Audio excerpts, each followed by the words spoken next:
Hey everybody, it's Anna. Time for the Thursday card in this week's tarot story. So today we have the Queen of Swords.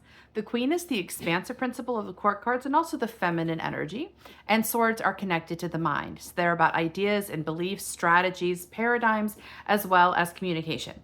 So this queen is not a snuggly warm queen. She is like a surgeon. That's her role. She's clear-sighted and focused and able to do things that are logically necessary.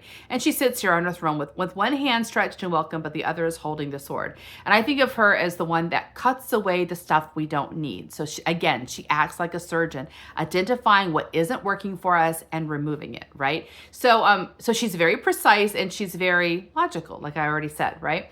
I feel like it's really cool that this queen shows up here in this tarot story, because the last two cards I think have been about resistance. We were in the Wands trajectory, which is about passion and confidence and inspiration, but there's some hesitation. Something's working against us, right? And that means there is a lack of resolution within ourselves. There's a conflict happening, right? So the Queen of Swords, her job is to identify where the problem is, right? And she does this not from a linear perspective. She is very logical, but she's logical inside of us, right? She's not logical according to other people's standards. And when the Queen of Swords is operating at her best, she knows what our intuition wants to do, right? And so she is in relationship. The mind is in relationship to the intuition, and it is serving the intuition. So the Queen of Swords, when she's operating optimally, right, she understands what the intuition wants to do. And so from that perspective of the purpose is to accomplish this, she will figure out what's in the way and slice it off, right? So in the case of the Wands trajectory, there is something calling us. There's some passion. There's some inspiration calling us. So this queen would be on board with that. She was like, okay, we want to create this piece of art, and we're in the 4 position. We're having some struggle. The 5 position, we're having struggle. So we have the 4 and the 5. Like, what's getting in the way? What's the voice that's the problematic? So she would be able not necessarily to solve the problem. I will say this. She doesn't, especially when it comes to healing. There are some problems the Queen of Swords can actually solve. If it's just an old story that needs to be revised or updated, so it's just about recognizing a pattern and releasing it, the Queen of Swords can do that. We're going to stop doing that. That pattern doesn't serve us. We're going to get rid of it, right? If the pattern is attached to a wound, the mind's not going to know what to do with that, right? Which is okay, because then the mind goes to the soul and says, hey, the queen will say, look, here's the problem. I need you to heal this. You can heal this, and then I can release the pattern. So a pattern will not release if there's an active wound there, because you haven't solved the problem. The initial problem hasn't been solved. Like the initial trauma has to be released, because that's self-care. That's basically claiming the part of ourselves that got trapped in that moment of trauma. We want to heal that and free that part of ourselves. We don't want to move on without it, because that creates another kind of instability, right?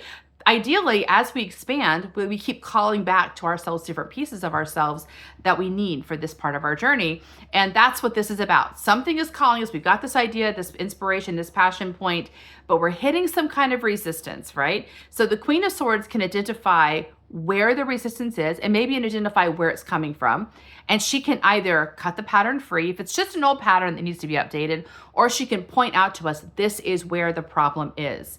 And we need to call in the big guns to heal this up, so that we can then functionally release it and move on. So yeah, today is a good day for us, because the Queen of Swords is going to help us investigate what is wrong. It's also important to realize that she is not about judging. It's not about right or wrong. Judgment is sort of a weird extrapolation of the mind that turns an experience into a story, right? She's not going to tell a story. She doesn't care necessarily. It's not she doesn't care. She's not saying what happened to us was good or bad. She's just stating a fact.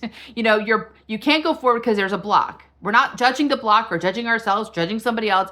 We're identifying the block and saying we want to remove it. We don't want to tell a story about it. We don't want to judge it. We don't want to fight with it. We want it removed. So it's a very clean, logical kind of it is a linear way of thinking. Like, this is what we need to get done. This is in the way we need to solve it. It's problem solving.